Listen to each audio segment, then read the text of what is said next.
India ব্লকের হয়ে মমতা ব্যানার্জি কখনো সমর্থন চেয়েছে সেটাও আমার জানা নাই, কিন্তু সেই সময় 2024-এ মমতা ব্যানার্জির প্রয়োজন ছিল ইন্ডিয়া ব্লকের সদস্য হওয়া, কারণ সেদিন তার মনে হয়েছিল এই সময় যে জাতীয় জোট হচ্ছে, তাতে আমার থাকলে আমার লাভ হবে, আমার ফয়দা হবে, অর্থাৎ রাজনৈতিক সুবিধা হবে, নির্বাচনী সুবিধা হবে।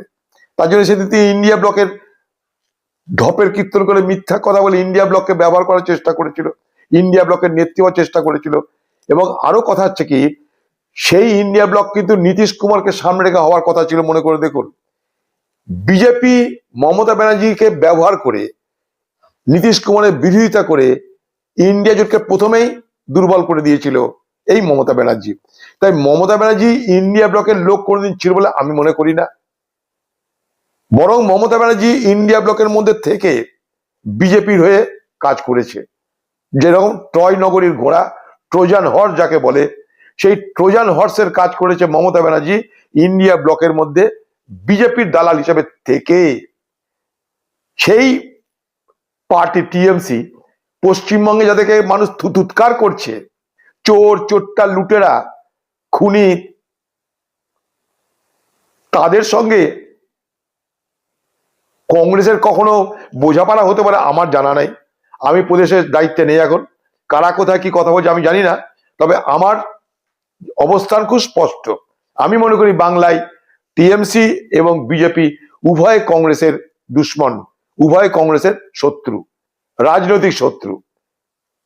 আপনি বলেন মুর্শিদাবাদে, আমি নিশ্চয় রাজনীতি করি, মুর্শিদাবাদে আমরা লড়বো, বিজেপি টিএমসি দুজনের বিরুদ্ধে লড়বো, যত ক্ষমতা আছে আমাদের তাই দিয়ে, এবং আমরা ভালো রেজাল্ট করব। মমতা বালা ঠাকুর কি বলে কি জানি না, আমরা জানি এটা কাটা যাচ্ছে বলেই এত আমরা চেষ্টা করেছিলাম এবং করছি আজও। মমতা বালা ঠাকুরের নেতৃত্বে ঠাকুরনগরে অনশন হয়েছিল, সেই অনশন মঞ্চে যাওয়ার জন্য মমতা বালা ঠাকুরের পক্ষ থেকে আমাকে বলা হয়েছিল, বারবার করে আমি গেছিলামও, অনশন ভাঙানোর ব্যবস্থা করেছিলাম। তারপরে পশ্চিমবঙ্গের ইলেকশন করার জন্য দায়িত্ব আছেন সিইও, চিফ ইলেকটরাল অফিসার, তার সঙ্গে দেখা করেছিলাম, তাকে বলেছি, আমি চিঠিও লিখেছি এবং আমি নানাভাবে বিষয়টা বলার চেষ্টা করছি। আমি চেয়েছিলাম যে, তাদেরকে বলেওছিলাম যে দেখুন, এখানে আন্দোলন তো হলো, এবার চলুন দিল্লি যাই, দিল্লিতে গিয়ে যন্তর মন্ত্রে অবস্থান করা হোক, আন্দোলন করা হোক, এবং যেহেতু পার্লামেন্ট চলছে, পার্লামেন্টের বিষয়টাকে উত্থাপন করার চেষ্টা করা হোক। কারণ মতুয়াদের নিয়ে যারা রাজনীতি করে তারা তো কংগ্রেস না, মতুয়াদের সমর্থন নিয়ে যারা পশ্চিমবঙ্গে জনপ্রতিনিধি হয় তারা হয় বিজেপি না টিএমসি। ফলে পশ্চিমবঙ্গের প্রচুর এমপি দুই দলেরই তারা লোকসভায় বিধানসভায় আছে, তাদের পক্ষ থেকে মতুয়াদের নিয়ে সোচ্চার দাবি উঠুক, আন্দোলন হোক, এবং দিল্লিতে অবস্থান করে যন্তর মন্ত্রে আমি চেয়েছিলাম যে তারা সবাই অংশগ্রহণ করে এই বিষয়টাকে আরো বেশি হাইলাইট করা হোক, আরো বেশি সরকারের নজরে আনা হোক। আমি এখানে ব্যবস্থাও করছিলাম, কিন্তু কি জানি মমতা বালা ঠাকুরদের কি হলো, তারা এখন আর এই ব্যাপারটাই অত আগ্রহী নন। কিন্তু এটা ঘটনা যে মতুয়াদের একটা বড় অংশের ভোটের যদি ভোটার লিস্টে যদি নাম না ওঠে, এটা অত্যন্ত দুর্ভাগ্যের হবে। আমি একটা জিনিস জানি যে এই মতুয়াদের জন্য যদি বর্ডারে রাজ্য সরকারের পক্ষে ক্যাম্প করে যদি তাদেরকে সার্টিফিকেটগুলো দিতে থাকা হয় ইলেকশন কমিশনের সঙ্গে কথা বলে, তাহলে কিন্তু এই মতুয়াদের এই সমস্যা থাকে না। কারণ আপনারা জানেন যে ইলেকশন কমিশনের যে এসআইআর হচ্ছে, তাতে লিগাল অ্যাডভাইস করার দায়িত্ব আছে, সেই দায়িত্বগুলোকে রাজ্যকে নিতে হয়। কিন্তু পশ্চিমবঙ্গে সেই লিগাল অ্যাডভাইস কোথা থেকে হচ্ছে আমার জানা নাই।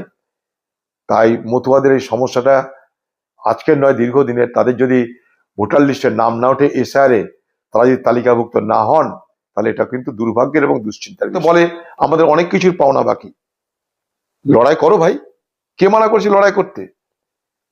পার্লামেন্টে প্রতিবাদ না করে পশ্চিমবঙ্গে প্রতিবাদ করে লাভ কি?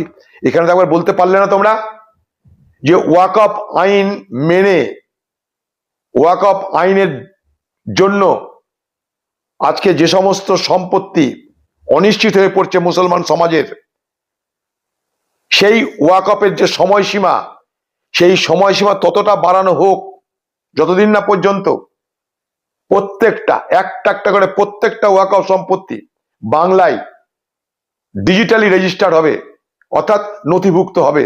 ওয়াকফ নিয়ে তো কথা বার হচ্ছে না পশ্চিমবঙ্গের মুখ্যমন্ত্রী তার দলের লোকদের। পশ্চিমবঙ্গে মাত্র 1% ওয়াকফ সম্পত্তি রেজিস্টার্ড হয়েছে, নথিভুক্ত হয়েছে। বাকিগুলো যদি সময় মতো নথিভুক্ত না হয় তাহলে জরিমানা দিতে হবে। মুসলমান সমাজের তাদের নিজস্ব ধর্মীয় সম্পত্তির উপরে অধিকার থাকবে না। তার জন্য তো পার্লামেন্টে তৃণমূলের কোনো এমপি একটা বাতলা শুনলাম না, একটা কথা শুনলাম না, একটা কথা শুনিনি আমরা। বরং দিদি পশ্চিমবঙ্গে বলছে ওয়াকফ আইন নিয়ে কোনো আন্দোলন আমি এখানে বরদাস্ত করব না।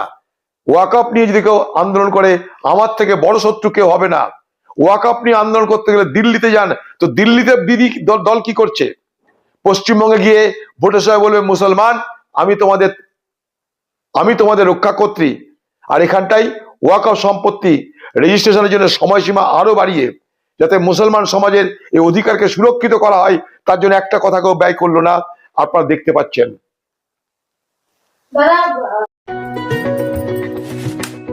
কেন এত চিন্তা করছো বলো তো? সামনেই মেয়ের বিয়ের এত খরচ, সোনার দাম দেখেছো? নিউ মথুরা প্রসাদ জুয়েলার্সে একদম পেপারের দরে সোনার গহনা পাওয়া যায়, আর মজুরি একদম আমাদের সাধ্যের মধ্যে। তাই তবে চলো আজই যাই। বিয়ে বা যে কোনো অনুষ্ঠানে সোনার গহনা মানে নিউ মথুরা প্রসাদ জুয়েলার্স। এখানে কাগজের দরে ও অতি কম মজুরিতে সোনার গহনা পাওয়া যায়। নিউ মথুরা প্রসাদ জুয়েলার্স, কাঁচরাপাড়া।